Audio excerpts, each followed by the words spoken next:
Cycle of the Werewolf, June. On the shortest night of the year, Alfie Knopfeller, who runs the Chat and Chew, Tarker's Mill's only cafe, polishes his long formica counter to a gleaming brightness, the sleeves of his white shirt rolled to past his muscular, tattooed elbows. The cafe is, for the moment, completely empty, and as he finishes with the counter, he pauses for a moment, looking out into the street, thinking that he lost his virginity on a fragrant early summer night like this one. The girl had been Arlene McCune, who is now Arlene Bessie, and married to one of Bangor's most successful young lawyers. God, how she had moved that night on the back seat of his car, and how sweet that night had smelled. The door into summer swings open, and lets in a bright tide of moonlight. He supposes the cafe is deserted because the beast is supposed to walk when the moon is full. But Alfie is neither scared nor worried.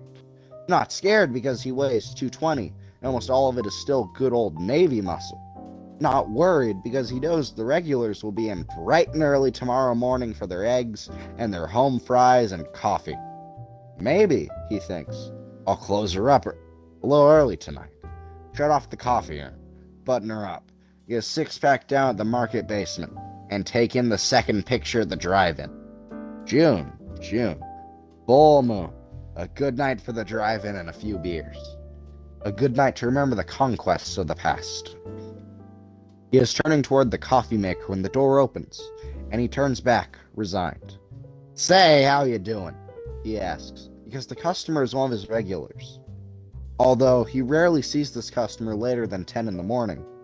The customer nods, and the two of them pass a few friendly words. Coffee? Alfie asks, as the customer slips onto one of the padded red counter stools. Please. Well, still time to catch that second show, Alfie thinks, turning to the coffee maker. He doesn't look like he's good for long. Tired, sick maybe. Still plenty of time to... Shock wipes out the rest of his thought. Alfie gapes stupidly. The coffee maker is as spotless as everything else on the Chat and Chew.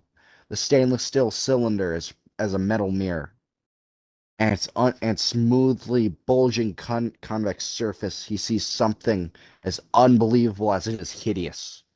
His customer, someone he sees every day, someone everyone in Tarker's Mill sees every day, is changing. The customer's face is somehow shifting, melting, thickening, broadening. The customer's cotton shirt is stretching, and suddenly the shirt's seams begin to pull apart, and absurdly, all Alfie Knockfeller can think of is that show's little nephew Ray used to like to watch, The Incredible Hulk. The customer's pleasant, unremarkable face is becoming something bestial. The customer's mild brown eyes have lightened, have become a terrible gold green. The customer screams, but the scream breaks apart, drops like an elevator through registers of sound, and becomes a bellowing growl of rage.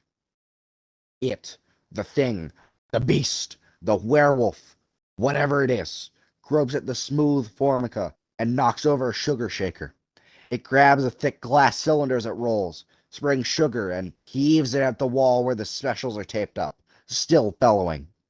Alfie wheels around and his hip knocks the coffee urn off the shelf.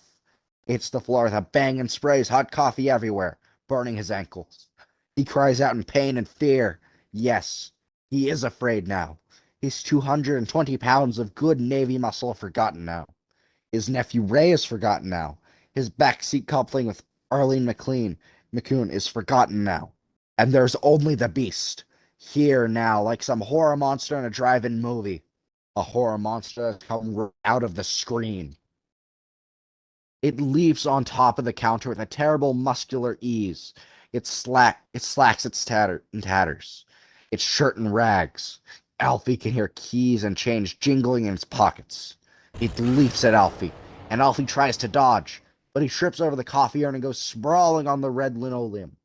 There's another shattering roar, a flood of warm yellow breath, and then a great red pain as the creature's jaws sink into the deltoid muscles of his back and rip upward with terrifying ease.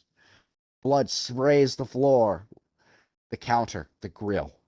Alfie staggers to his feet with a huge, ragged, spraying hole in his back.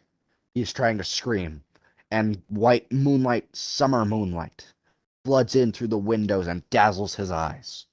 The beast leaps on him again. Moonlight is the last thing Alfie sees.